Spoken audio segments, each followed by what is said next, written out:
Les amis de Falbob Mundabi, AFBM, dirigé par Wadol Mutassia, 16 ans déjà depuis la mort du feu, Falbob Mundabi. Vous l'avez certainement remarqué, nous sommes au sein du paroisse Saint-Michel et Sikawa Pimiloulou, promesse d'action de grâce en mémoire à Falbob Mundabi, Oyatika Kibiso depuis le 24 décembre 2008, le 24 décembre 2024, à Kokokisa, exactement 16 ans. Si vous avez missa, vous avez toujours que ça, na l'église Saint-Michel na Bandal, toujours na compte il y a une messe d'action de grâce, na compte il y a commémoration, on a toujours organisé aussi na Bandeko, il y a AFBM. Et donc avec Okitadie donné, nous allons prendre les interviews des uns et des autres et puis nous allons revenir pour continuer. Avis du public, contactez-nous dans le numéro où on est toujours dans les soucis de vous informer, vous serez informés. Allez, on continue.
Solution eye ndeko ya Kinshasa tunanga indinio pona ba problème na bino nyoso oyo etali bongo ba service lokola pneumatique lavage auto pe entretien mituka ezwi bongo solution awa na pine korpa epa ya vie korpa mwana ya poto ya tongo oyo a maîtriser masolo botala bino moko ndenge nini mituka ezali kosokwama avec impact nédologie bazo bete yango mai partout de façon que engenga ekoma propre awa ta mutuka na yo epalolamaki couleur elongwe ndimela ngai ke soko nango awa à travers ba produit basalelaka ekozokela couleur na yango ya usine kaka ndenge sombaka yango epa ya vie kopa fini masolo ya kotambola la mituka salite ya ke mutuka na yo bakende kosokola yango na kwe mema yango mbangu awa epa ya vie kopa mwana poto ya tongo azali kosokola mituka azali kosala entretien na ba norme standard vedi ndenge kaka esalemaka na mikili ya poto boka communication tana de service awa tosaka batete mituka ba lavage ya mituka kosokola chassis moteur ba aspirateur na ba gravitage donc awa na kini gravitage ezalaka place moko na pine korpa et puis tosala so ba pneumatique na système ya mikili tosaka ba pine na machine na ba demonte pine et puis tobamba ba pine na ba mesh la mesh elingo ba onati sete mbamo tolongo sete te mesh na système mikili bala poto ba yebi biso na maboko te wana ba koda ba bala biso c'est pas comme ça mais tosala ba demonte pine la machine à pine zakuna ba demonte pine et remonter pine remonter pine gente robe baté je sera na mai mais mélanger avec des produits soki olingi okutana na bango koma kaka na station Kobil ya Mola na commune ya Bandalungwa oza mobimba oyo wapi vie kopa oye kopangusa bakolo mituka maya misu po bakoma kiso mituka bango zu salite bazolela nzoka nde yo zalaki disa na Kinshasa boende zalaka keyo ah ouais Kakebeti c'est qui a vie du public est bandit y'a mon bon amant des fois pembe Didier Masuki Andy Chou Narcisse Desaron Afrique, Amérique, Europe, Asie, Habibi, Esuladama Africa, America, Europa, Asia Abidi Fibi Esutalema Africa, America, Europa, Asia Abidi Fibi Esuladama Africa, America, Europa, Asia Abidi Fibi Sikunaga na zaku ya biso Sikunaga kilema tukineko Kutala na biso Avide public Sikunaga ko kilema tukinde Wap kilelo ndiko Izande fe Wap kilelo ndiko Tuko sepela Numo coupe Oye bunenga Avide public Ebenga kea Bamisise kwa komedien Deko komo Avide public Didier Masuki Abidi Bibi Chez Didier Masuki Abidi Bibi Didier Masuki Abidi Bibi.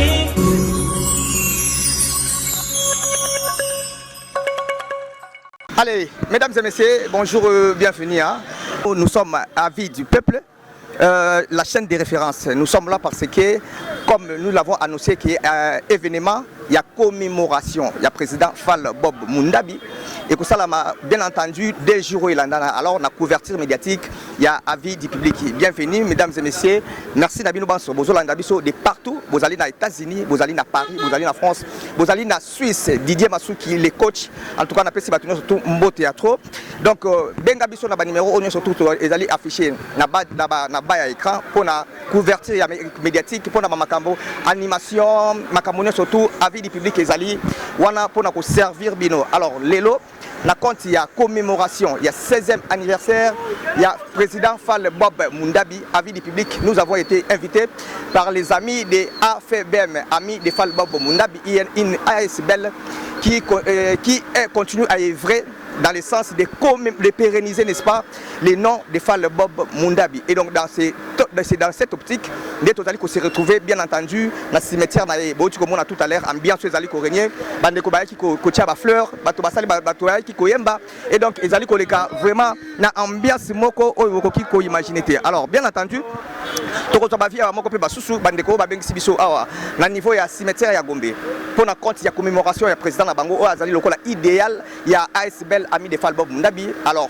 nous allons prendre des interviews ya moko pe mususu ko longola cimetière kino kokoma na deuxième partie o ezali misa ezali toujours ko salama mokolo lelo na église Saint-Michel na Bandal toujours na compte il y a une messe d'action de grâce na compte il y a commémoration on a toujours organisé aussi na bandeko il y a AFBM. Et donc avec Okitadie donné, nous allons prendre les interviews des uns et des autres et puis nous allons revenir pour continuer. Avis du public, contactez-nous dans le numéro où on est allé, toujours dans le souci de vous informer, vous serez informés. Allez, on continue.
Allez, l'actualité c'est aussi la mort d'un artiste et musicien, Nengibi Sotoyebi, Ségué Mignon Maniata.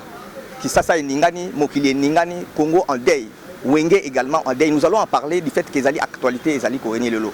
Batomsou Soubakizé, papa chéri, Jibé Piana. Batomsou Soubalobi, ils allaient maladie. Mais à la fin, nous saurons qu'est-ce qui a pu faire que l'artiste Mouné Nendengouana. Nous allons y revenir, nous allons en parler parce que c'est une actualité.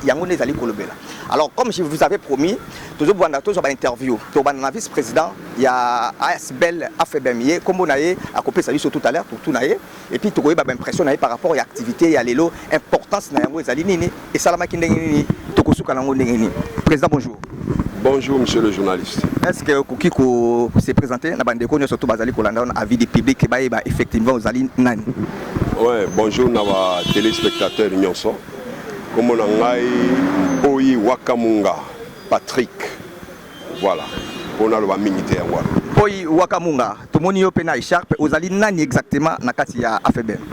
Voilà, Ndenge Bozo Tanga, AFBM, et là ici, les amis de Falbob Mundabi.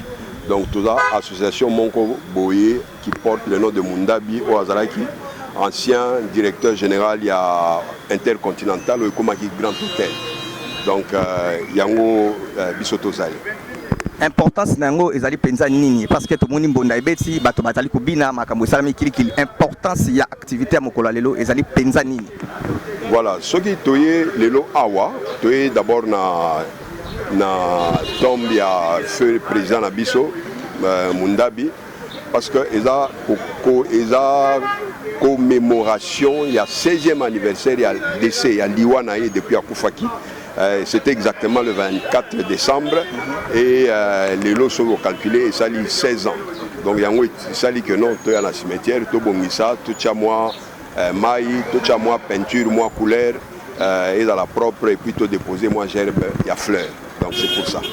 Est-ce que tu as l'activité et ceux qui kaka awato tu allez continuer l'activité il y a journal oui, ceux qui tu sali la festivité il y a à l'occasion il y a mort il y a feu Mundabi et les activités mon côté na tombe les blocs belé sanganaka ils a en dehors ceux qui aussi les siawa le roi hier azalaka catholique hier na mwasi na na libota na mobimba Messe Moko et a célébré tout à l'heure à partir de 15h na Saint-Michel na Bandal. Surtout si wana toza na lobby wana journal elo ici lobby toza na activité mususu. Tonga kozala na activité sportive na tongo mais activité sportive est annulée na pourquoi tokuta na réception au tokomela moi vert moi sucré pour na ba to masanga moi kopo masanga pour célébrer l'anniversaire et le décès à Falbob Mundabi. Très bien. Allez, pour la suite, il y a deuxième partie, président Totiki Opema. En attendant, tout soit président Floris. Le président Floris est avec nous, mesdames et messieurs. Nous sommes avis du peuple. Pour notre activité, contactez-nous. Bengabiso na numéro 082 91 53 754. C'est le numéro par lesquels vous pouvez nous joindre. Donc voilà. 16 ans après, nous avons retrouvé le président Floris. Il va nous donner ses impressions. 16 ans après, il reste attaché à la famille et à la personne du défunt président Falbob Mundabi. Président, bonjour. Bonjour. 16 ans après, vous êtes toujours présent. Oui, toujours présent. Toujours M. Falbob dans la mémoire. Si je suis là, c'est juste pour l'honorer. Moi, j'étais le deuxième vice-président du Sportif Club Inter, lui était notre président. Donc, c'était un sportif affirmé qui venait assister et aux entraînements et aux matchs. Et il s'est donné corps à pour le sport en général, particulièrement le football.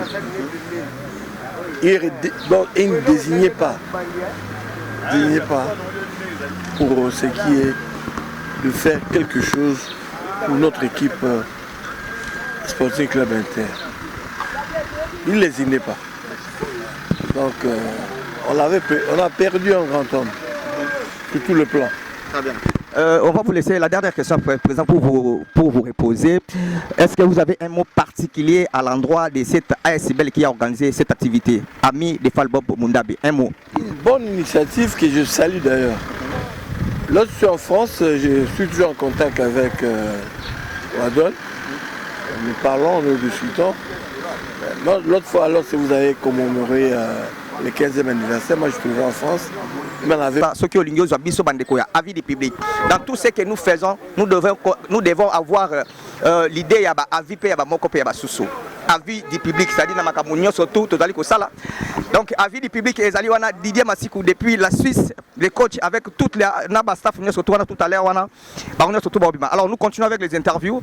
Ancien secrétaire général il y a AFBM ou activité mon Kolombalelo commémoration il y a 2 jours nous allons prendre maintenant nous allons écouter ancien secrétaire général Azali Liboso Nabiso après Sabiso Kombo nae et puis Sabiso l'impression par rapport à Lelo. Bonjour mon frère. Oui, bonjour mon secrétaire.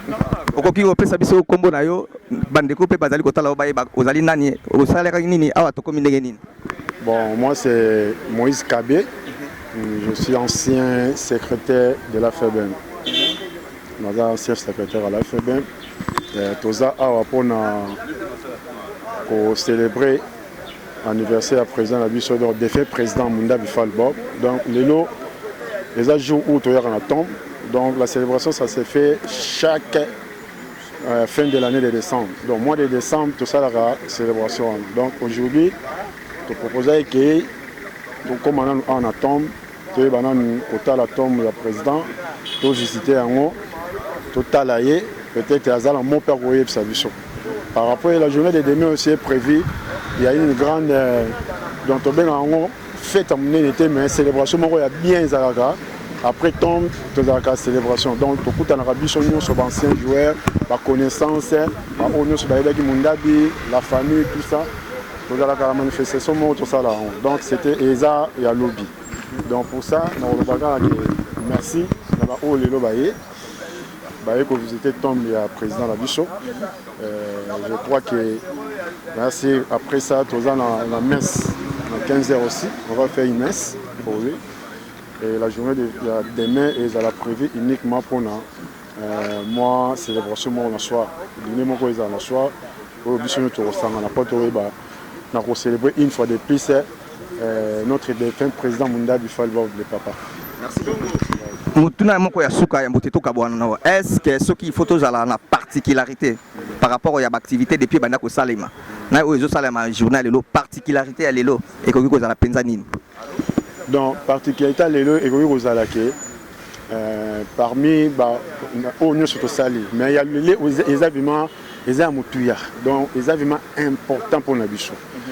Rendre une visite na tombe il y a présent ils ont reflété ma rebelle. Même si tout ce que nous faisons na Kombo naé na kati ya association na Bichot, ceux qui toujours reflété était les a impact les a été. Donc impact vraiment sur les a ce que nous avons fait aujourd'hui les a eloko o ya motuya même il pas ya zawana a dit que bana na ngai ba joueur na nga ba ki ko visiter le reste est là les a eloko ya la sima mais d'abord c'est lui-même Munda Bifal Bob to retient na première position pour na o nyo sur toujours ça là na kati ya association addition. C'est ça que je voulais dire là-dessus. Merci beaucoup ancien secrétaire général Toti qui opé Mamokel. Poto yamba mutomoko aucho comme tout à l'heure bande connaît surtout bande comme meilleur comité. Allez 082 91 53 754 et ça numéro na biso tege na zali ko rappeler. L'actualité c'est aussi liwa ya Sege Mignon Maniata. Bato mususu na internet et indi ba indexer jibem piana misapi. Faire rigole la paix akufeli camarade na ye. Wenge en deuil. Musique congolaise en deuil. Sans plus tarder tout continuer l'interview mais pour boye ba été mutu na mutu akoki kozala na opinion na ye mutu akoki kozala na avis na ye na likambo moko mais kofunda moto sans kozala na preuve tangible neti likambo ya liwa likambo ane comme kokamisa mingi na Kinshasa bato bakufa asu normalement te Kinshasa c'est comme ça ka mutu akufi ba attribuer yango na mutu moko songolo to na mutu moko pakala bato nyonso to bayebi papa chéri JB Pianana Sege Mignon Maniata paix à son âme désormais to komi ko conjuguer dans le passé. La mort fait partie de la vie. Batonio surtout, biso tout au colan la Kisasa, biso tout aux alliés génération Wenge, to yebi relation ni nezali coexister entre papa chéri, Jibem Piana, na Sege Mignon Maniata. Lelo Sege Mignon Maniata kufi, atiki biso azongi pa moli, azongi si molimo. Et pas kolonzambe eza normal. Ko attribuer moto accusation fausse ndenge ba yilo poto ba lobaka. Il faut que zala na ba preuve. Alors, grande équipe surtout ya avis du public exemple na biso tozo continuer l'interview na otako loba tout à l'heure ezana mutu moko otako kokoma kala mingi te ye ko ba benga sem ali a se présenter comme ça bino nyonso tout bozali kolanda boyeba kombo na nani azali nani eloko nini ememi awa na mukolo ya lelo ya vendredi 20 décembre 2024. Coach, bonjour. Bonjour. Est-ce que koki kopesa bandeko banso bazali kolanda ba kombo na yo ozali nani outi nani oya no la mituna nyonso tiko tuna makala mingi te. Nazali kombo na ngai Masikini Augustin. Donc je fus chef de sécurité assistant de la sécurité interne du Grand Hôtel à partir de l'Intercontinental Grand Hôtel et Pullman Grand Hôtel. Et de deux, là le Feu Mundabi était directeur des ressources humaines jusqu'à ce qu'il est devenu DG, directeur général de Pullman Grand Hôtel. Non, Pullman, Grand Hôtel Kinshasa. Très bien, GHK. GHK, oui. Et aussi, j'ai travaillé avec lui, avec l'équipe junior, jusqu'à intégrer l'équipe première, senior. Et je suis, avec sa signature, j'ai été élevé au rang d'entraîneur principal adjoint. Donc, j'ai travaillé comme entraîneur de Sporting Club Inter. J'ai beaucoup de témoignages à ceux qui m'amènent ici, là, mais je n'ai pas le temps. C'est un monsieur, je remercie les enfants, les joueurs, les présidents, tout le monde qui soutient l'ASBEL pour pérenniser le nom de notre fait président Mundabi. Merci beaucoup. Merci beaucoup coach. Et ça, ce n'est qu'une partie remise. Oui. J'espère que tout à l'heure, vous avez temps exact, vous avez temps et des jours successifs. Oui. Merci beaucoup d'être là. Je suis disponible. Je suis très ravi de vous voir. Moi aussi. Ça fait longtemps. Très longtemps. Depuis, très bien. Le monsieur à côté, c'est mon joueur de junior. Ok. Je l'ai entraîné au junior et puis j'avais ambition de l'intégrer dans l'équipe première. Mais hélas, la mort a emporté le mécène. Voilà. Ça, c'est un témoignage. Un témoignage. Ça date de longtemps. Ça date de longtemps. Merci beaucoup d'être là. Merci beaucoup. Allez, merci beaucoup, mesdames et messieurs, vous qui nous suivez de partout. Hein, et les gars, allez, la grande équipe technique est assurée.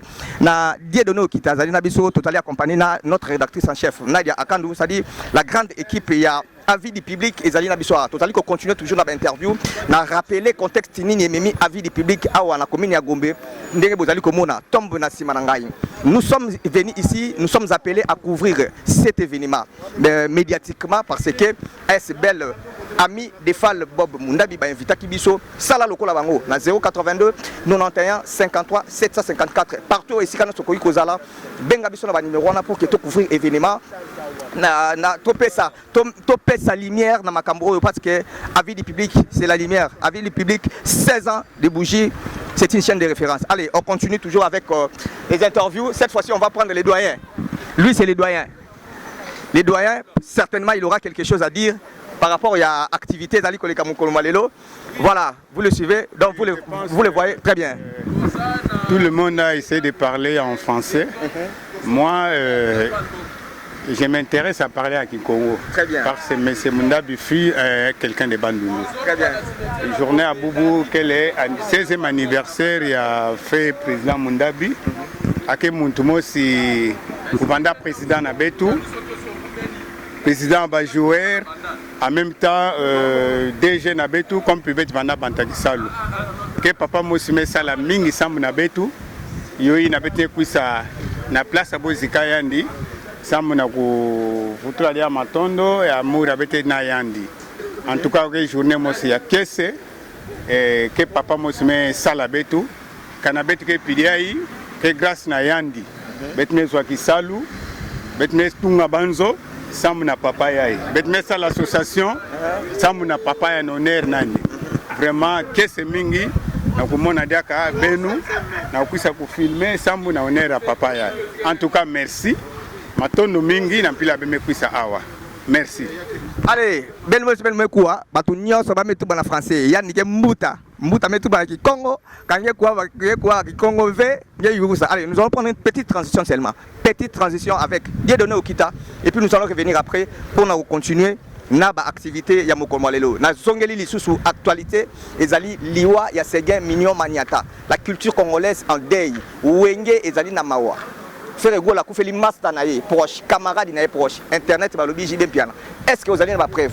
Papa chéri, autant des années na petit na ye c'est mignon maniata. Tozali kolela na ba moutillage na Kisasa moyen exact, bato nyo surtout ba vivre na ville Kisasa c'est comme invivable moko moyen exact. Trajet moko ya 5 minutes, okoko sala 15 minutes. Mais dans tout ça gouverneur na biso asika Daniel Bumba na pesi mbo théâtre alaka ki biso makambo ma ebele lobilo l'équipe to mona ki asala ki mo até ko signer mo ba contrat moko ebele tozo zela penza et puis ça résultat sinon tozo continuer kaka na lire ya bato bazali ko la kabiso tozali ko mona elo côté en retour 2028 ezali musika te to pesi ba baso bazali ko kamba biso chance to lingi bino mingi mais du moins toza na posa to mona résultat ya ko koba na ko la kabiso ça que to mona ba résultat. On a même Nadia Khan Bazali Bosso Nangaya pour se pélater. Allez, on prend une toute petite transition et puis nous allons revenir après pour continuer avec avis du public Yangonde Makambo. Vous l'avez certainement remarqué, nous sommes au sein du paroisse Saint-Michel et Sikawa Pimiloulou, promesse d'action de grâce en mémoire à Fall Bob Mundabi, Oyatika Kibiso depuis le 24 décembre 2008. Le 24 décembre 2024, à Kokokisa, exactement 16 ans, il y a Mabele, il y a un acteur social, il y a un qui s'occupe de l'orphelin, de la veuve, mais il y a aussi mécène sportif, à Tikakibiso, ça va faire 16 ans. Na occasion, on a des ASBL, AFEBEM, organisé qui, Milulu, Oyo, et Rolanda Namikolonio, Sobi Balé. Voilà, la première étape, qui est le cimetière. Nous sommes maintenant à la deuxième étape, nous sommes à Kati, il y a paroisse. Folba Mundabi azaki kaka mécène sportif te, azaki kaka mécène culturel te, azaki pe pratiquant chrétien ou abane ko sembe na église catholique, raison pour laquelle nous nous retrouvons ici au sein du paroisse Saint-Michel à Bandal où édite une messe d'action de grâce en son honneur.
Allez, tout est bien, qui finit bien, mesdames et messieurs. Nous sommes arrivés à la fin de la première journée, hein, toutes les 2 journées organisées par les amis des AFBM.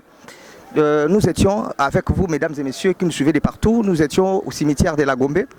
Et maintenant, là, on vient de finir la messe. Allez, nous allons prendre les intervenants, nous allons prendre les interviews des uns et des autres. Par rapport à Mayo Tchikoleka tout à l'heure. Allez, 16 ans après, président Falbom Mundabi est mort. Mais bandi ko bazali kokoba kosangana na kombo na ye libota boye bana pe bandi balingami les amis et connaissances c'est ba le poto balobaka. Alors, tous allons continuer na ye. Pour la journée à l'élo, il fallait et sengela na biso to sukana na misa. To bandaki na cimetière, to komi na misa et puis nous allons prendre les interviews des uns et des autres. Notamment maman Brigitte, sa femme légitime, place papa Otto Tchikobiso Akufaki Lobi Loleki. Alors, moi si vous voyez, Libo tapé Baninga Baye Bazali Lelo, to Luka quand même to avi na bango. 16 ans après, bato bazali kokoba kosangana. Bato bazali kokoba kotanga kombo na ye, bato bazali kokoba kosangana po na mémoire na ye. Et li koloba ete makambo ya malamu, ezalaki mo trop, makambo ya malamu eleka ki mabeleka. Tokoki koloba te ke moto azanga mabe. Certes, président Falbabou Mundabi azalaki na mabe na ye. Kasi mbula 16 ans. Certainement. Alors, nous allons prendre les interviews. En attendant, après la messe, il y avait un cocktail prévu. Pendant ces cocktails, on va prendre les avis des uns et des autres. Hein. Les interviews des uns, il va se passer. Allez, avec prendre les interviews des uns et des autres. En attendant que maman est en train de parler au téléphone, les gens, cocktail, après, l'Iwa Boye. Donc merci beaucoup na bande kunu surtout au bazali broché na avis du peuple pour na koyeba ni nezali koleka exactement awa na bandal na Saint-Michel wapi pai to la ki ko célébrer 16e anniversaire il y a Falbob Mundabi au azali idéal il y a ami de Falbob Mundabi azali lokola ASBL. Allez, 16 ans après, nous allons prendre les interviews, hein. Nous allons prendre les intentions de maman Brigitte Mundabi qui est avec nous. Déjà elle a refusé. Vous avez entendu, donc la caméra c'est compliqué en tout cas. La caméra est compliquée. 16 ans après, maman Brigitte a aligné. Mais je pense que ce qui a kokoloba mingité, a kokoloba tamoké. Atamoké, atakope sambote à moké, bande connaît surtout. À l'intention, la bande connaît surtout va organiser manifestation Mokomalelo, AFBM, mais aussi batonio surtout balanda qui biso. 16 ans après, est-ce que vous allez aller à mon côté à moké, yakoloba. Voilà, il y a, oui, maman, nous, binomo, vous allez qu'on a dit en direct, maman Brigitte Yemokatini n'est pas son ami personnel. Son ami personnel, 16 ans après, nous allons écouter hein, les impressions. 16 ans après, il est toujours proche de la famille, proche de l'association. Nous allons écouter ses intentions. D'abord, il va se présenter pour que Bandeko ne surtout pas tout l'andabiso et Bakombonaye. Mbotenayo papa. Merci. Hein. C'est papa Jean-Marie Ntantoumey. Bob Falmundabi, que nous appelions affectueusement Herculan, et notre aîné d'1 an, et nous avons tous étudié à l'Indobo. Très bien, vous comprenez, hein, c'est les directs. Et nous l'avons pris à pied levé, donc vous comprenez. En tout cas, c'est les directs. On continue. Il était aussi 1 an avant moi, il a terminé 1 an avant moi de l'humanité. Nous avons bien vécu.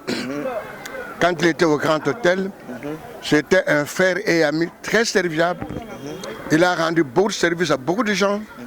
Et dans notre association culturelle, il nous a souvent offert l'espace pour les conférences, pour tout ce que nous faisions. Il était très serviable. Il a sponsorisé beaucoup de groupes sportifs et culturels. Surtout le groupe culturel.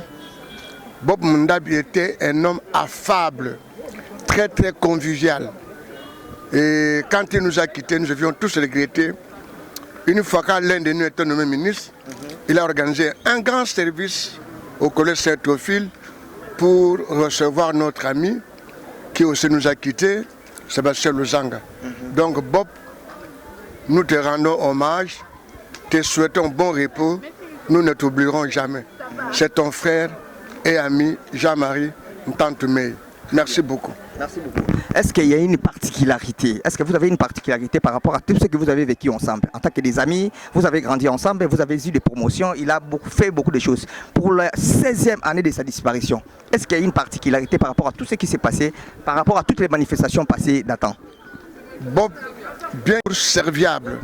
Il était humble et très convivial. C'est quelqu'un qui avait la compétence incarnée en lui. Tout en étant DG du Grand Hôtel, il continue à servir les gens comme s'il était un serveur.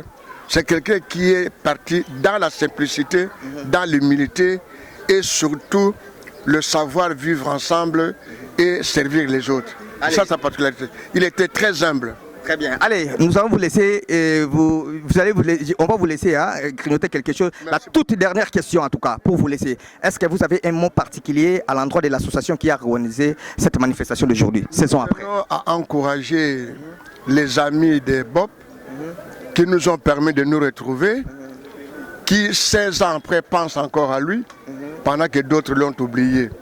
C'est un grand devoir que vous accomplissez. Nous vous en sommes très reconnaissants. Voulez-vous continuer comme cela? Merci beaucoup. Allez, merci beaucoup mesdames et messieurs. Vous nous suivez en direct sur Avis du public. Mais tout bas, il y a un cas qui est français, il y a quoi? Impression à bas, ouais. Allo Toubaga, français, qui Congo quoi.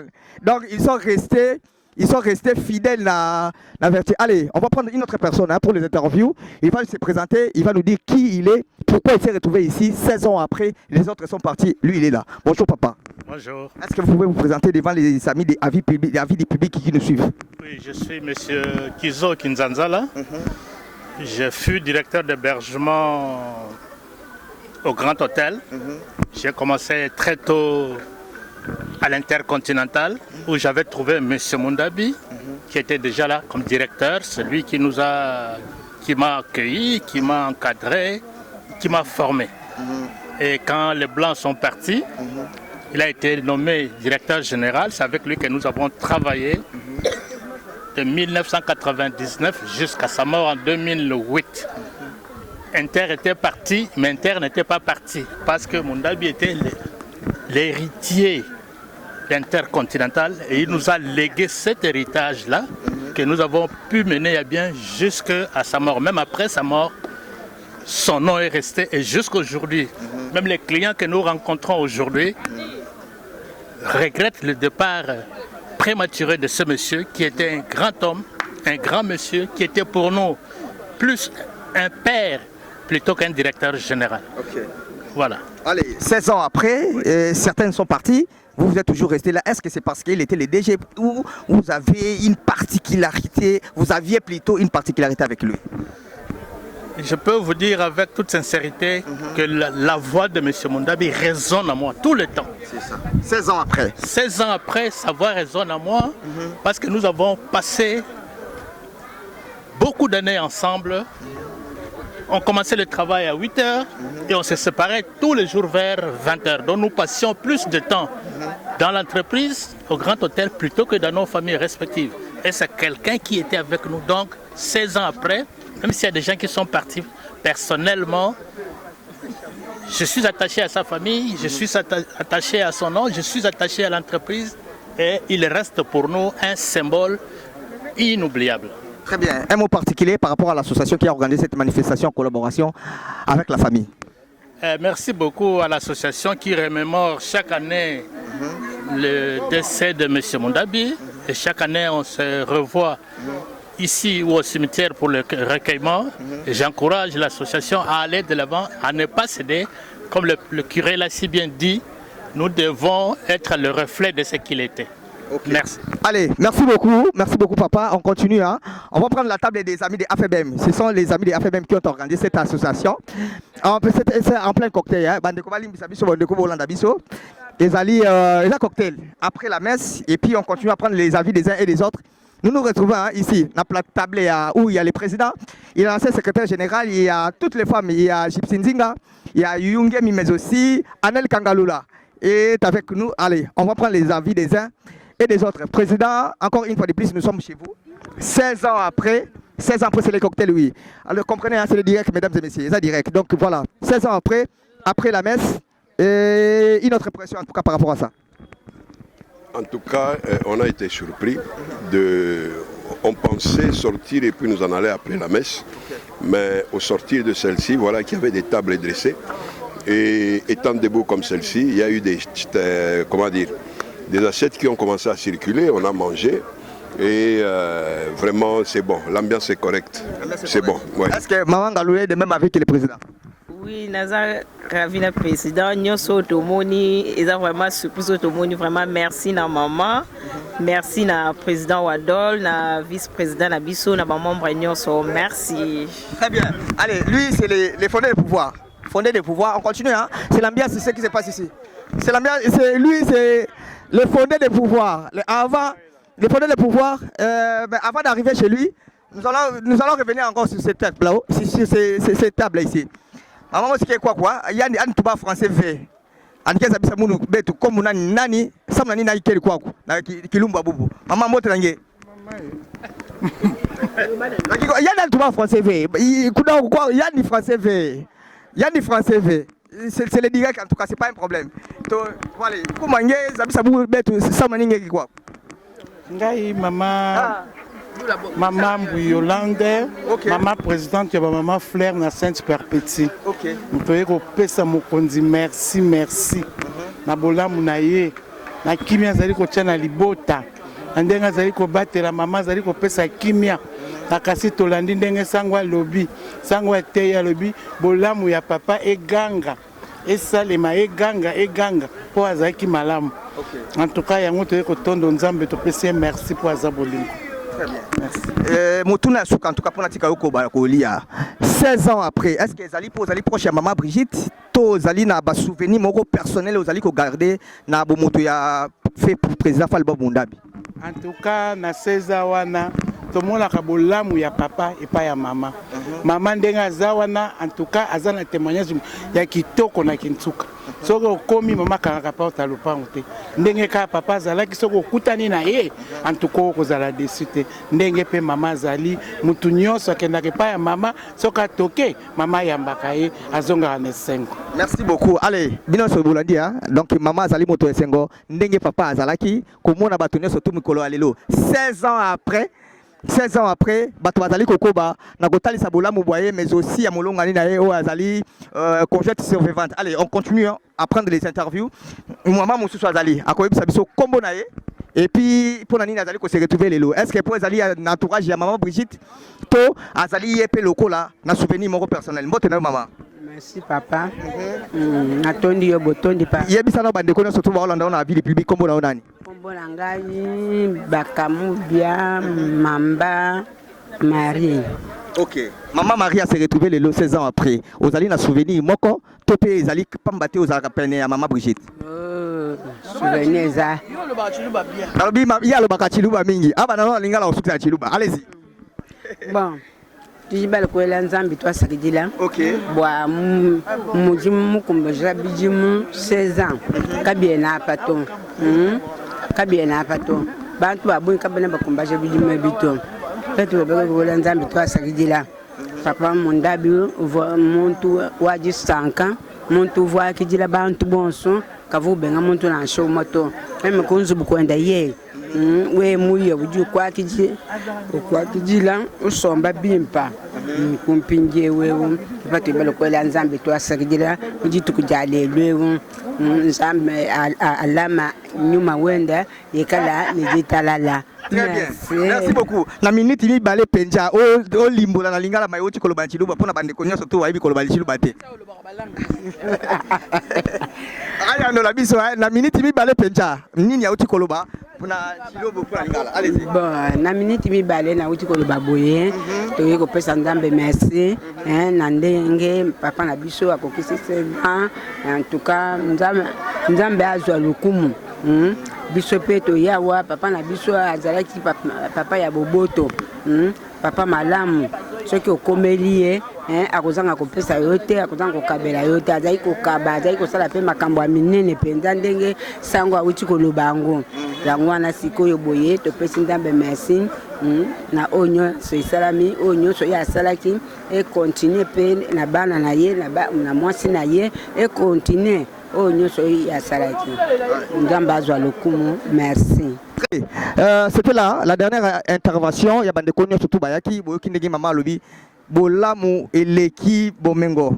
Sala Bolamu, Sala Maïma surtout Seigneur Abalam, Mikolomi ba Mikolo, Soki Eleki Mingi, Batobako Kanisakayo, Nenge Tozali ko Kanisalelo, Falbabo, président Falbabo Mundabi. Alors, mesdames et messieurs, c'est par ici que nous allons mettre un point final hein, par rapport à toutes les interviews. Nous rappelons le contexte qui nous a réunis ici, Tosangani Awalelo. Biso bandeko ya avis public to benga maki pona ko couvrir médiatiquement milulu ya mokolo malelo bandeko ya AFBM ba lengela ki milulu. Ils ont organisé des jours de manifestation le 20 et le 21 en mémoire de celui qu'on appelle le fait Falbob Mundabi qui dit reste l'idéal hein, n'est-ce pas de l'association Amis des Falbob Mundabi. Allez, on continue avec les informations. Merci beaucoup de nous suivre en direct. 082 91 53 754, c'est le numéro de la rédaction. Appelez-nous à ce numéro pour les manifestations, l'organisation, la publicité, la couverture médiatique de toutes les manifestations. Allez, c'était Adji Lokombo au micro pour les comptes des Avis du Peuple Télévision. Allez, à suivre. Mbote Nabino Bandeko, Tozali ko se retrouver na Banda Lungwa. Biso Tozali, Avis du Public. Médias publics, Oyo, Ezali ko pesa bino ba information, ndenge biso mo ndenge tolobaka. Toujours dans les soucis de vous informer, co-informer Baimboka, co-informer Bandeko, Basoto, Balandaka, avis du public, Yangonde, soucis Nabiso, Yangonde, Zali, devoir Nabiso, Mbote Nabino, vous allez de partout, vous nous suivez de partout. Vous êtes aux États-Unis, vous allez en Europe, vous allez en Afrique, vous allez en Congo, vous allez dans ma province. Biso, Bandeko, ya avis du public, Tolingi Bino Minki. Souci majeur Nabiso, information, Ezali, besoin naturel. Pour informer, tout le monde se faire informer. Ils ont besoin de naturel. Nayango, avis du public, et puis Mukumba Wana Ezoa 16 ans après, parce qu'il faut rappeler, na bande connaît surtout Balanda avis du public, 16 ans depuis avis du public existe là. Na Didier Masuki, depuis la source, na PC Mbota, trop na staff na ignore surtout, Dodo Botomako, oh Batodia surtout Bosutonaka, avis du public. Donc 16 ans après, aujourd'hui, avis du public, ils allaient continuer na Moussala pour informer Bino. Boyba, ni nezali koleka na mboka, ni nezali koleka na masano, ni nezali koleka na musique, ni nezali koleka exactement na vie ya baimboka ya ba congolais surtout au tozali. Et donc mbote na bino de partout où vous êtes, vous allez kolanda biso na France, maman Marie Bokolo, Marie Jeanne na pesio mbote trop maman nangai, mon vieux capitaine ya Yambwe Massoudi Gela depuis Brésil, aux Hollandais biso en direct na avis du public. Aux alliés de partout, aux alliés pour ça, il y a couverture médiatique, aux alliés pour ça, il y a promotion, aux alliés pour ça, il y a publicité 082 91 53 754. On est allé numéro nabiso, ceux qui ont bien biso, au côté biso facilement pour que tout couvrir médiatiquement événement nayo parce que pour que bâtonnier surtout à l'andaka avis du public, bani les alliés koleka. Donc l'actualité oblige, tous allez se retrouver bien entendu dans la commune de Banda le Wapipai, Bandeko AFBM, Babensaki avis du public pour la couverture médiatique. Il y a des activités, hein, notamment le 21 décembre pour la commémoration, n'est-ce pas? Il y a Monsieur Fall Bob Mundabi, oh Bichon surtout Ebaki, Azalaki mécène sportif, Azalaki mécène culturel, Azalaki s'occuper n'a démuni, c'est-à-dire orphelin, n'a orphelinat qui n'a qui ça. Topé na libanda ville province ya Kinshasa et donc 16 ans après sa mort bayi mboka o ba surtout basala na grand hôtel de Kinshasa on est surtout bazalaki ba joueur ba beta na Sporting Club Inter ba sangana basila ko sala lisanga moko ba ulana li basangisa maele na bango pour que ba œuvrer en termes ya pérennisation, n'est-ce pas, il y a mémoire, il y a Fall Bob Mundabi. Et donc aujourd'hui nous nous retrouvons dans ce contexte là, il y a couverture médiatique, il y a association na bango 16 ans après basangana qui na cimetière déjà na Tongo, bon on a bilili avec Dieudonné Okita, alors l'axabiso na bilili ndengeni ne leka ki na niveau à cimetière. Et donc nous nous retrouvons ici na niveau à commune ya Bandalungwa Pambate tout à l'heure na 15h awa to leka na misa. Et puis bino memba sont tout bola na kabiso na niveau ya avis du public, bon on a ndengeni ne koleka na bokasi ya équipe technique ba kosunga biso to eba ndenge nini koleka ekosala ndenge nini misa na niveau ya Saint-Michel ya Bandalungwa. Donc voilà en termes il y a information qui to besabino, mais aussi l'actualité reste dominée par la mort d'un très grand artiste moko monene na otiko kabiso na kombo ya Seguin Mignon. Batonyo surtout baebi azali batteur monene azalaka na wenge 4x4 bon chic bon genre. En 1997 na dislocation ya wenge akendaki na wenge musique BCBG ya papa chéri Jibem Piana. Alors na sima ya liwa na ye ba spéculation nenga to vivana Kinshasa bino surtout boyebi bandeko bolanda biso na vie publique Kinshasa ezaka ka spéculation te. Malheureusement na Kinshasa ekoma soki moto akufi bakomi ko attribuer na landi ba moko pe ba mususu na internet balobi liwa ya Seguin Mignon Maniata papa chéri nde azali à l'encontre. Je m'inscris en faux pour dire que la mort fait partie de la vie. Kofunda moto monene ndenge wana icône papa chéri Jibem Piana azali kola icône. Seguin Mignon Maniata azali lokola mona papa chéri Jibem Piana. Alors en entendant les détails toyeba circonstances ni ça qui liwa ya ndeko na biso liwa et liwa ememaye Seguin Mignon Maniata biso nyo surtout bayi oyo tolingaka musique tolingaka culture ya mboka na biso toyebi Seguin Mignon Maniata azalaki nani azalaki na relation nini na Jibem Piana papa chéri oyo lelo azali accusé na liwa ya Seguin. En attendant toyeba njoto ya nkondo ekozonga mukolo nini bakokunda wapi bakolela ina no badetail wana nyo surtout bande kubala tali bokozwango na avis du public avec la grande nouvelle équipe donc dans les canisi toujours à servir bino na kopesa bino ba information makambo ezali koleka donc bokoyeba ekozala wapi ndenge nini après en attendant tokokita tito koma ndako ya Seguin Mignon Maniata toyeba batu nyo surtout bana kovana naye bazali koloba nini bazali ko ezali koleka ndenge nini bana libota pe bande konyo surtout bayeba kinaye na pesa condoléance na Jésus de Nuance fait rigola oyo Seguin Mignon Maniata zali penja moko ba proche naye depuis wenge ezalaka wenge tie comme maison mère na BCBG na tonya na pondération 8 na ba wenge kili wana mais fait rigola na Seguin Mignon Maniata biso ba surtout vers la ville province de Kinshasa toyebi relation ni bazalaki nango Jésus de Nuance fait rigola yemoko azanga kate koloba yango na pesa mbote na venanga personnel. Il y a des personnels et puis félicitations pour le concert. Il y a le 14 décembre dernier, Félix Soazé comme monstre. La pression est trop mon vieux. Par rapport à ma camonne, surtout comme elle qui a dit le combo, Félix Soazé comme monstre, Azali Moko Bato, soutenir, comme on a passé à Azala qui est à la télévision, Félix Soazé comme monstre, directeur Kaleton de Kaluitou, qu'on a fait sur un beau théâtre, Bango, tout, surtout, surtout, tout autour à Kitira, pays Cédric à base Gelezi, depuis qu'il s'engage à Zolanda, on a fait sur un beau théâtre.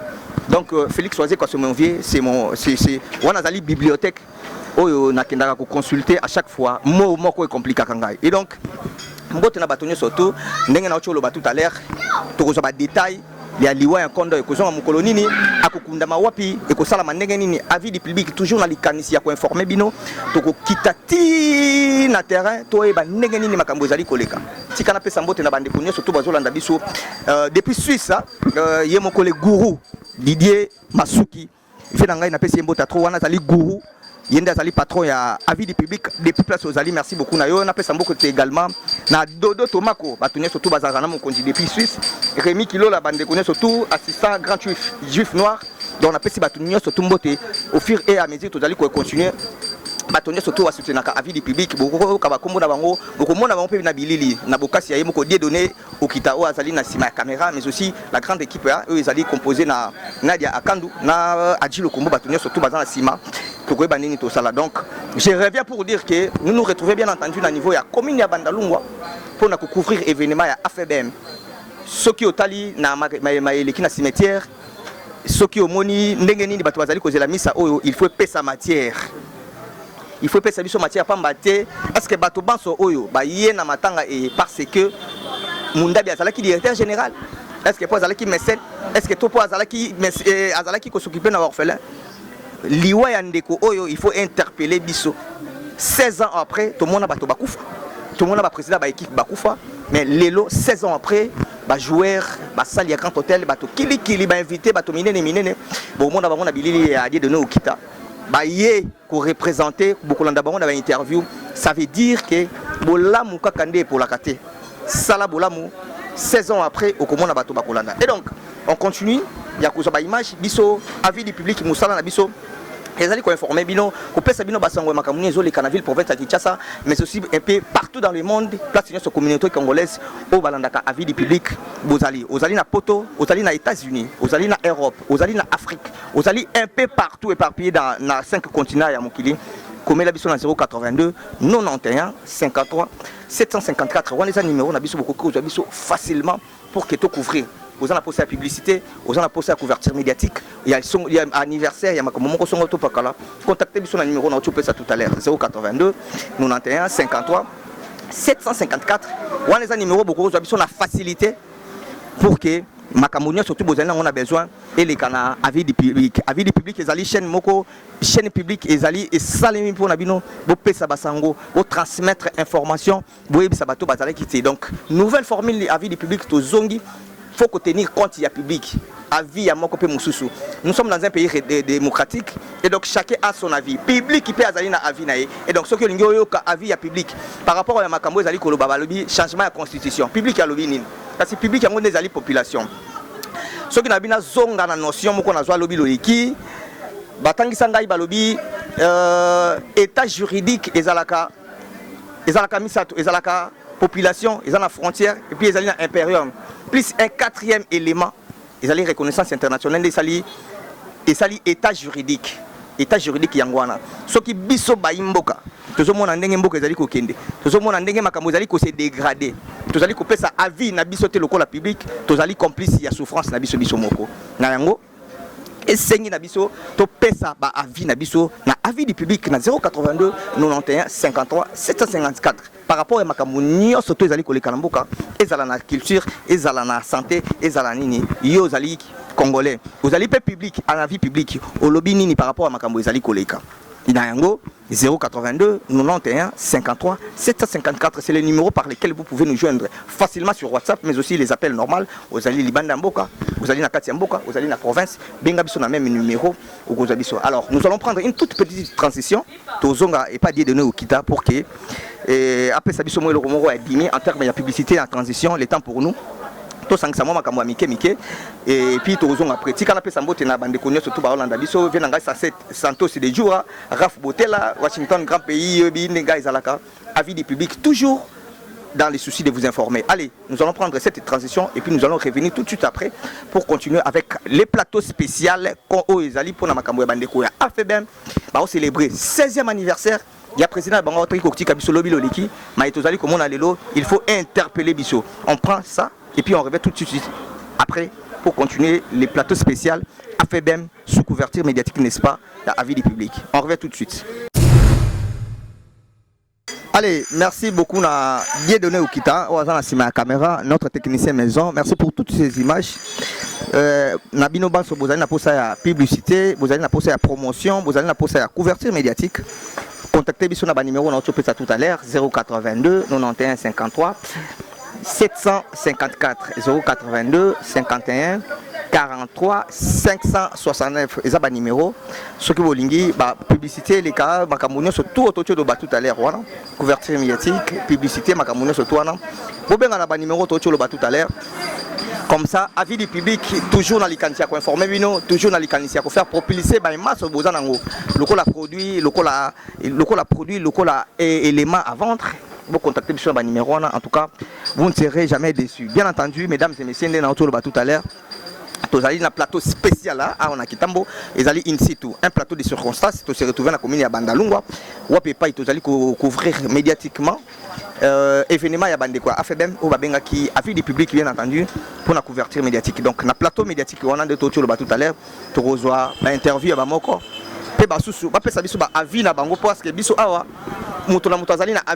Nous vivons dans un pays démocratique et donc chacun a son avis. Et avis à Motono surtout, les alliés Koleka Awa, na avis du public télévision avec Didier Massouki depuis la Suisse. Merci beaucoup pour tous les efforts, pour les équipements également mis à la disposition et l'équipe technique, réseau. Les alliés Kosa Moussala en la ville province de Kinshasa pour la Moussala. Donc merci beaucoup Nabande Konyo surtout au Bozo dans la division de partout. Maître Justin Mwamba depuis la commune de Kitambo, directeur provincial de la PCMBO Teatro. Maître Lopes Moulo pour Lucebouni tout à l'heure on a plateau et puis on peut ça impression donc on a passé maître Nyo surtout il y a Kitambo, il y a ville province à Kitambo, USK Mobima na Pesibino mbote ya trop donc kala mingi te to recevoir na plateau oyo caissière ya afebem ayebisa biso mpe baimpressionne nini azali kokanisa mpo na lobby ekosalama ndenge nini ekoleka ndenge nini est-ce que association oyo ezali kaka mpo na lelo est-ce que bakokoma na 20e année est-ce que bakokoma na 25e année particularité na bango penza ezali nini na kati ya association na bango ya afebem 16 ans après tomona mingi bakufa bazalaka mpe président, bazalaka mpe directeur général, bazalaka mpe na mama mokilikili, mais aujourd'hui ils sont partis finalement bakombo na bango étant à société. Mais aujourd'hui, ce qui 16 ans après, les anciens travailleurs cadres du grand hôtel de Kinshasa, mais aussi les anciens joueurs se sont réunis autour de l'association des amis de Falbob Mundabi AFBM en sigle. Certainement, il y a quelque chose de particularité qui n'a jamais été dans la bataille, surtout à Tikorozung Samourazi, à côté Kabiso, dans CE.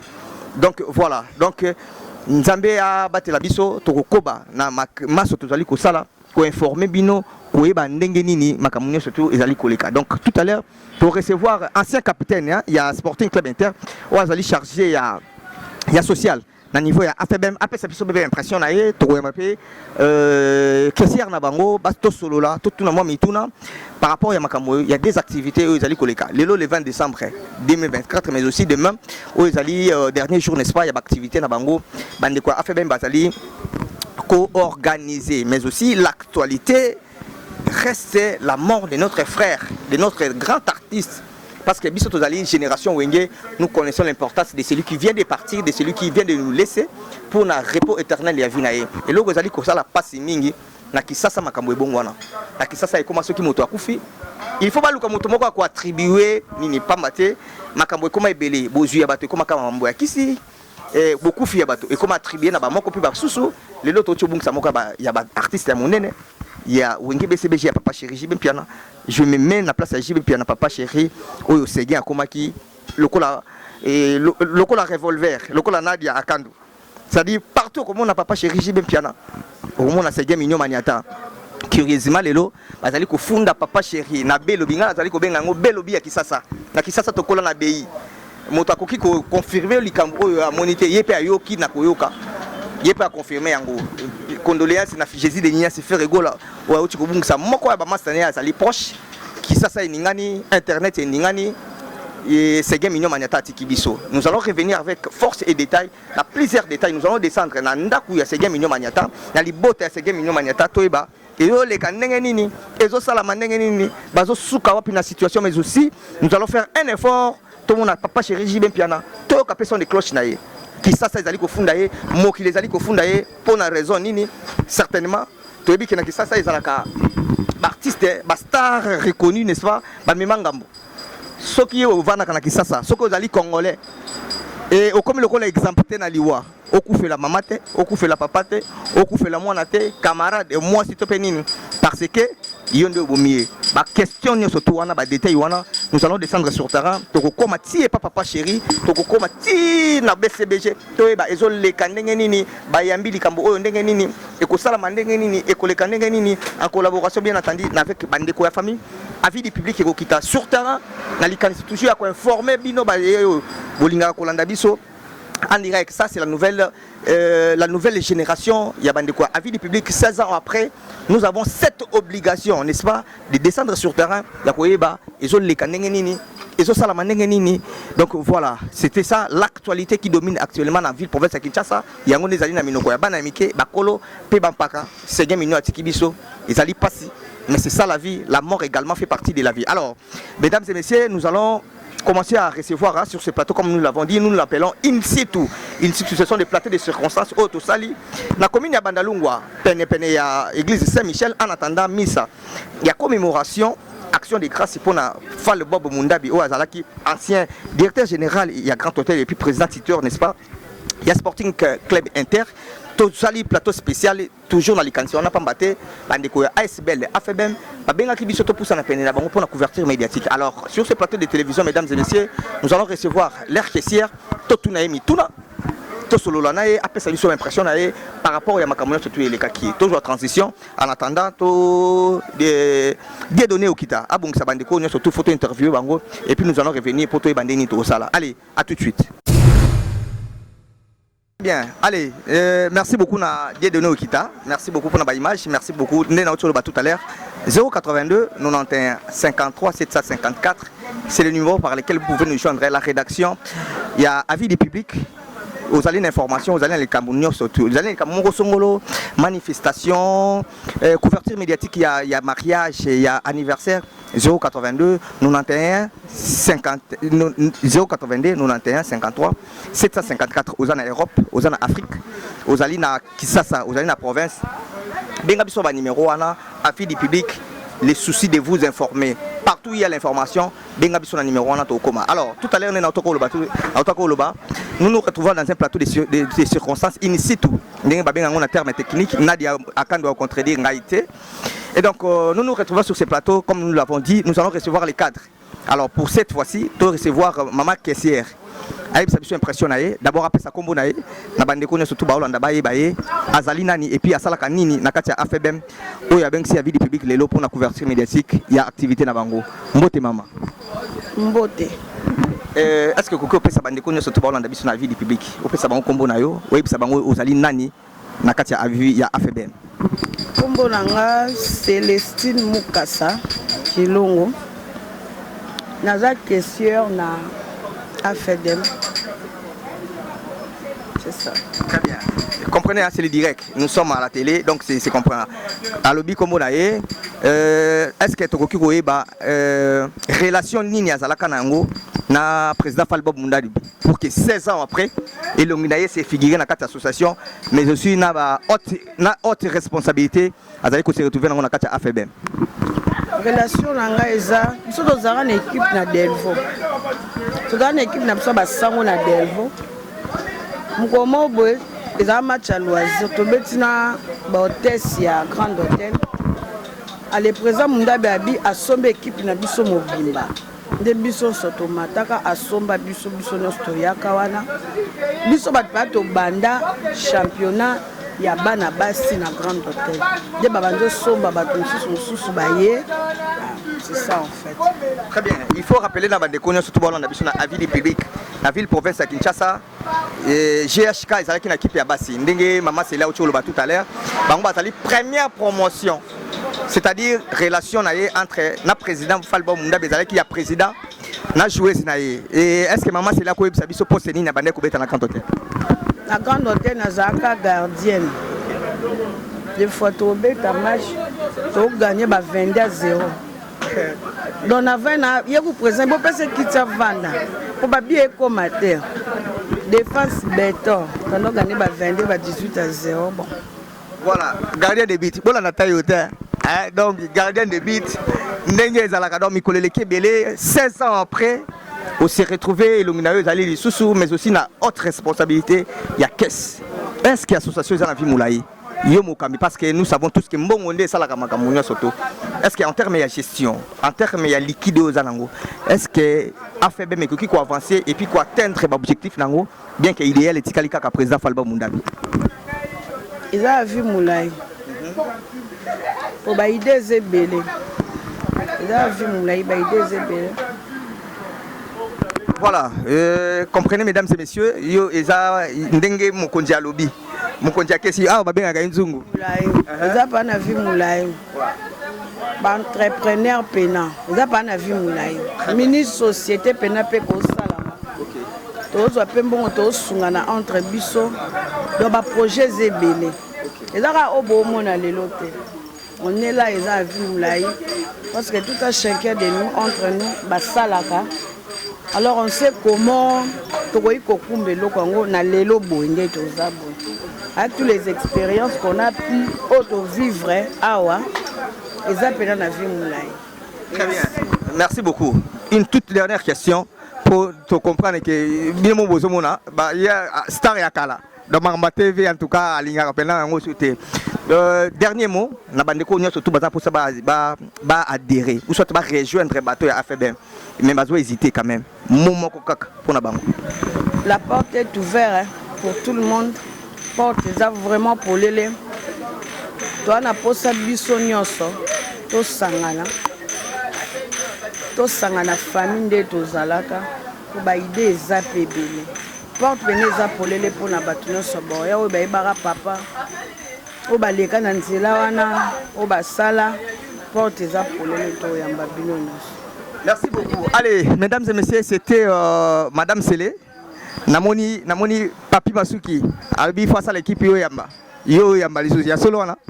Depuis Suisse. Albi face à l'équipe Yoyamba. Allez, merci beaucoup. Merci beaucoup, Maman Sélé. Donc, c'était, voilà, c'est les plateaux de circonstances. Hein? Donc, tout à l'heure, par rapport à Mituna, donc on continue avec les interviews. Nous allons prendre les derniers intervenants hein, pour cette partie, bien entendu. Azali, ancien capitaine, est très bien reconnu. Azali, Abetana Vita, Abeta Penaïmana, comme on est Tchongo Molembek.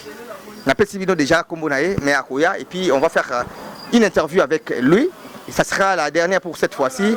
Avant de passer micro na rédactrice en chef na biso Nadia Kandou Azali ko superviser biso na moi peine. Donc merci na grande équipe technique au Azali assurer bien entendu Nadia de Okita mais aussi na bandeko nyo surtout bon na biso de partout 082 je sais c'est répéter 082 91 53 754. On est allé numéro au Kokiko Bengabiso et puis au rejoindre Biso na facilité. Je ne cesse de répéter que actualité est allée dominer, n'est-ce pas, na liwa, il y a grand artiste. La culture congolaise est en deuil. Pas si nazali koyo karambo kana biso to koma na makambo yako ya kwa tribia ka batu baliwa. Nazo ibate makambo biso to kona kisasa ponga pena za vrai dikando. Nazo mona ya komina kisasa bato wa ebi navana kana kitambo lelo navana na funa.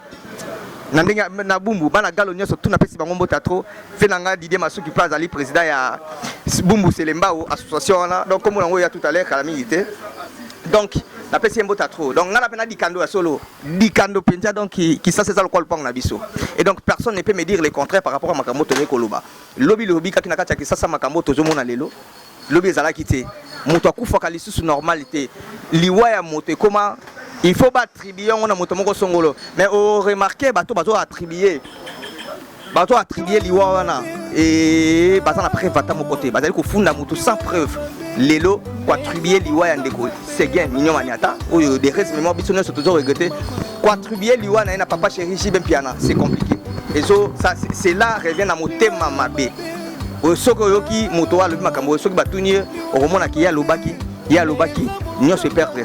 Les amis de Falbob Mundabi, AFBM, dirigé par Wadol Mutassia, 16 ans déjà depuis la mort du feu, Falbob Mundabi. C'est comme un embouteillage, l'obito vandika aboye, tomoni contrat moko metrokin. Toyebite sukawapi, place bandaki toyokaki quand même.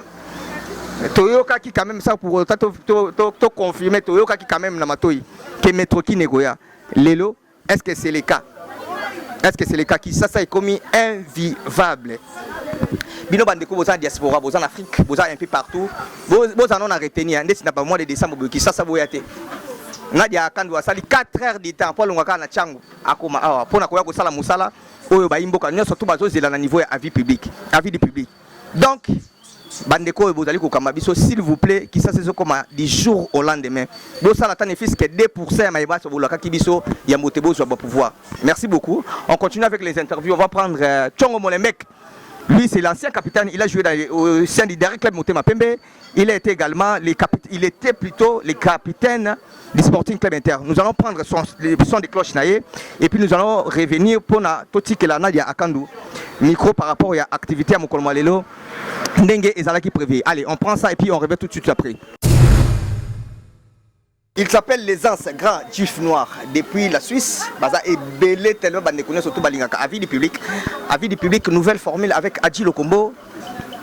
Toujours continuer toujours que solo la makambo tali actualité comme là on tout à l'heure to se retrouver on a commune ya banda lungwa wapi pa to sali plateau de circonstances hein, n'est-ce pas pour nous recevoir bandeko ya AFBM ndenge na tout à l'heure on vient de recevoir Maman Sélé Kilongo a pesi bien par rapport à mituna surtout tout nakié mais aussi to yamba figure emblématique bandeko surtout batika ki sasa kala so ba moni na asir que bandeko surtout boninga kaimana batunya surtout boninga vita ba ban surtout bozaka ba supporter ya Sporting Club Inter figure moi nazo la sabino so bo moni vraiment et vous la catastrophe na ebite faut pas pesa comme na et pour batonya surtout ba moni kala ba se reprendre mbote no papa est-ce que okoki opesa bandeko onyo surtout batika ki sasa kala vraiment exactement ce que les ali nani de tout autre maintenant. Pourquoi pas? Bao baebinga bandikolanga nyonso baza na Europe, Angola, Allemagne, bobosa na ngai te. Les grands médias, Chongo, Beta, Asala mambo belé na Imana, na Vita, na Inter, ngai en personne quoi. Très bien. Vraiment, il y a des masou qui bon dimelanga et ça fantôme te. Chongo Molenbeek, Zinedine Zidane, mon capitaine à moi. Chongo Molenbeek qui est tout. Bah supporter signé sur Daring Club Motema Pembe, bah supporter sur l'association sportive Victoria Club, fait club en sigle. Bah je reconnaître Longu mais aussi c'est l'un des anciens capitaines du Sporting Club Inter. Mais aujourd'hui, nous nous retrouvons dans une circonstance Moko Yamawa. Il y a circonstance Moko Zali à la fois Yamawa, à la fois il y a Essengo. Pambaté 16 ans après, Bakoufa Bakenda, tout ce qu'on a été association Moko Sangana, Baïba surtout Bazalaka Nae, Basangana. Mais Lelo, Toyo Kanano impression, il y a Chongo Molenbeek. Alors se sentir Negenini, 16 ans après, président Azalaki Ase Akoufa, mais Lelo Azali attaché na AFBM Azali, association Moko Sangani pour nous pérenniser, moral, mémoire, n'est-ce pas? Il y a Falbob Mundabi, Chongo Molenbeek, 16 ans après, Bato, nous surtout reconnaître na vidéo, il y a Dieudonné Okita, 16 ans après, on a toujours attaché. Souvenir nini à ma casse de ça la keti lelo, on a attaché la famille Mundabi. Après Liwanae, 16 ans. Merci. 16 ans. Ah oui. 16 ans pe bandu mususu ba bosani pe yo. 16 ans bandu mususu pe. Baby lengi o ba musala oya papa Mundabi asalela biso bana etango to beta bale biso to kokoy ko bumangote tango tu suis idée au sala les amis de Mundabi ben to bengana ki moko na moko to sangani to pesi ba idée yango lelo moni biso na 16 ans to yeli susu ko sangana pona ko kanisa papa na biso ko sepela lisu na bandeko o to kabwana mwa kala to mona na lisusu yango nde esengonde yangwana.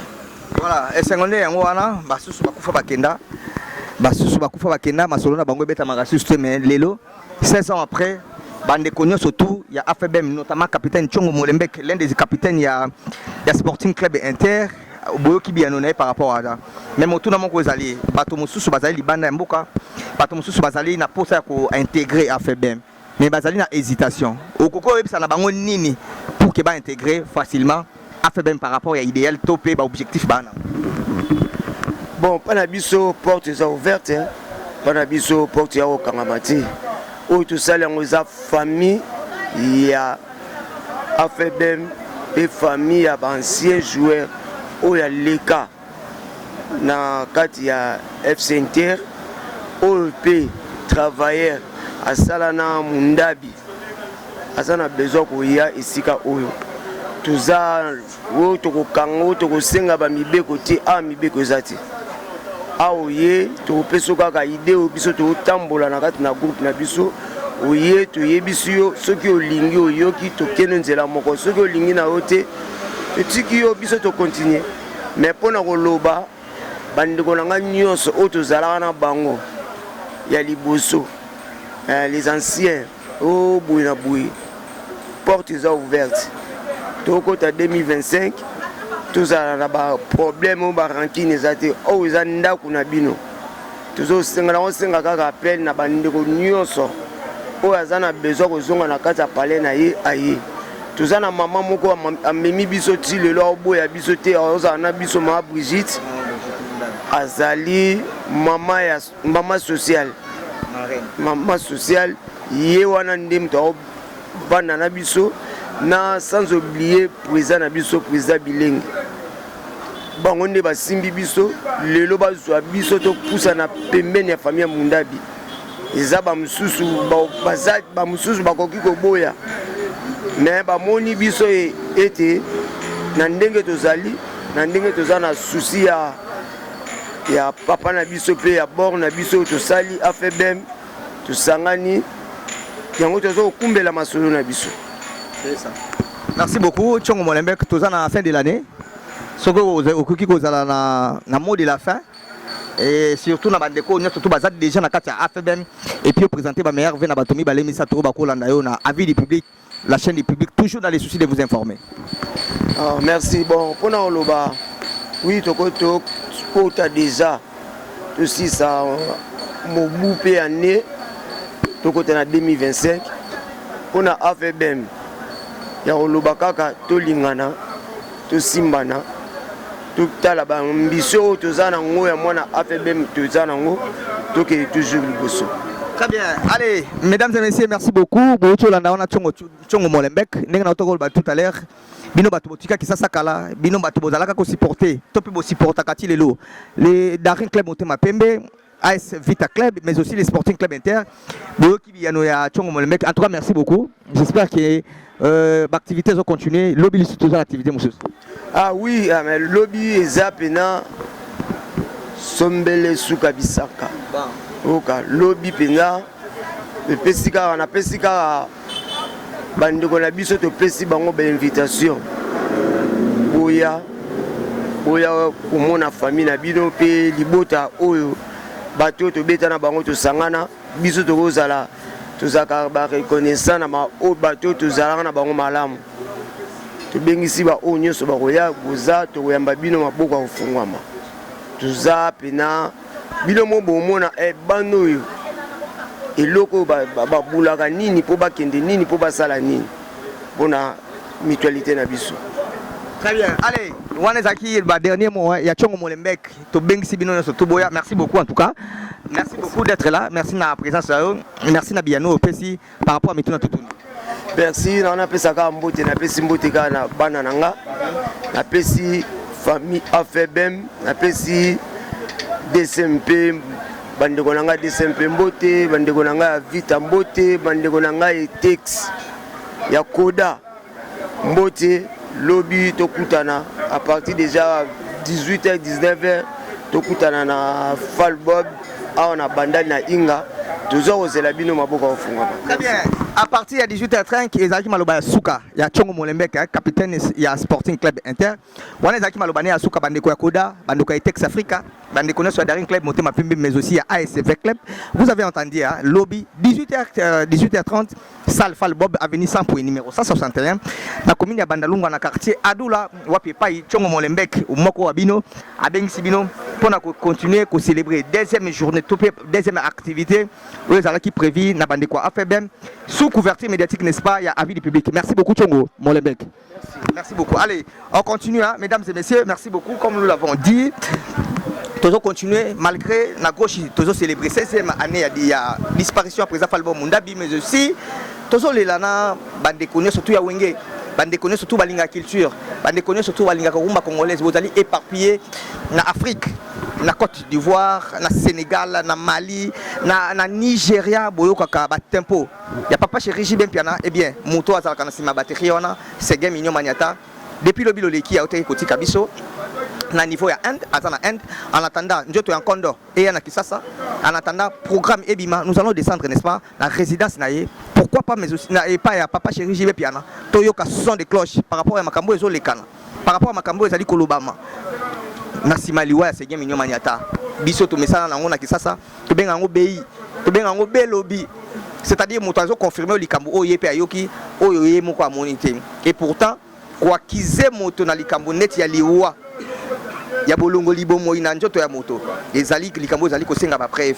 Alors en attendant njoto ya sege minyo manyata ya na Kisasa nous continuons à vous informer sur ce qui se passe ville ya Kinshasa ndenge to cholo ba tout à l'heure ya di Masuki bino ba bozali na poto na Antonio Soba Dodo Tomako ba Rémi Kilola les as grand gif noir et si kalo bozali Santos de Jura Raf Botela Washington pays monene grand pays place bozali Kisasa ezali invivable balaka ki biso banzela yango tozali kozela balaka ki biso mai changement ya constitution les ali na terrain a public azali koloba nini pour yeba marayima sur public azali koloba avis du public télévision officiel hein wana na niveau YouTube soki bobeti boko kapé avis ya public na avis du public télévision parce que ezali chaîne na télévision oyo ba imboka ba yike balandaka tellement de partout Bon, mais ça, déjà 16 ans après, aujourd'hui, on continue avec la nouvelle formule. Il y a avis du public. Et donc, on va vous informer de tout sauf de rien. Qui ça, c'est les alités. Depuis 1 mois, depuis 2 mois, depuis 3 mois, embouteillage à gauche, embouteillage à droite. Toutes les mesures prises par le secteur, ils allaient s'avérer local impuissante. Mais on continue à croire que les kamba biso, après ça biso biano pas maté ko kamba, ils allaient couper sa biano. Ozala mayele, intelligence ils allaient couper sa biano na makambo, ils allaient kotungisa. À quoi sert babenga au professeur émérite? À quoi sert babenga au professeur ordinaire? Ceux qui allaient couper sa biano té na ma ils allaient kotungisa ba imboka. Makambo to tungisa ba imboka ils ni toza problème nzala. To na problème nzela, to na problème ya mino, to na problème ya ba moniele. La frontière na biso ezali occupé moniele na lingala na moni die de no kita se equipo moniele maladi boso na ndimo de limite yo ka frontière na lingala ben moniele. Donc voilà, donc on a tellement de problèmes il y a que changer constitution malamuté. Je suis pour changement ou révision totale de la constitution, mais tous on a oublié na makambo ezali kotungisa biso to na nzela te. Et gratuité et enseignement, merci beaucoup à chef de l'État, mais faisabilité, ils allaient poser ce problème. Bref, makamwana nyo surtout, toujours de la biano nango, si noté 2028 ils allaient à l'obia. N'est-ce que tout ça qui lobby le qui n'a pas bazali kokamba.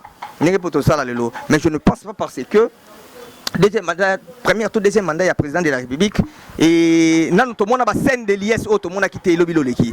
Donc Baimboka, population topé public, bazali na confiance naie, na koyeba te biyano bikobima. Soki biyano bizalité, sanction ekoya. Même de fait au salaire inde, au salaire qui défend les loki. Allez, on va prendre encore une fois de plus une petite transition et puis nous allons revenir tout juste après. Merci beaucoup.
Ah ouais, Kakebeti.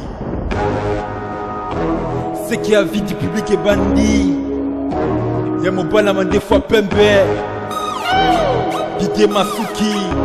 Andy Chou, Narcisse Tessaron. Afrique, Amérique, Europe, Asie, Abidi Pibi. Et cela d'amant. Afrique, Amérique, Europe, Asie, Abidi Pibi. Et totalement. Afrique, Amérique, Europe, Asie, Abidi Pibi. Et cela d'amant. Afrique, Amérique, Europe, Asie, Abidi Pibi.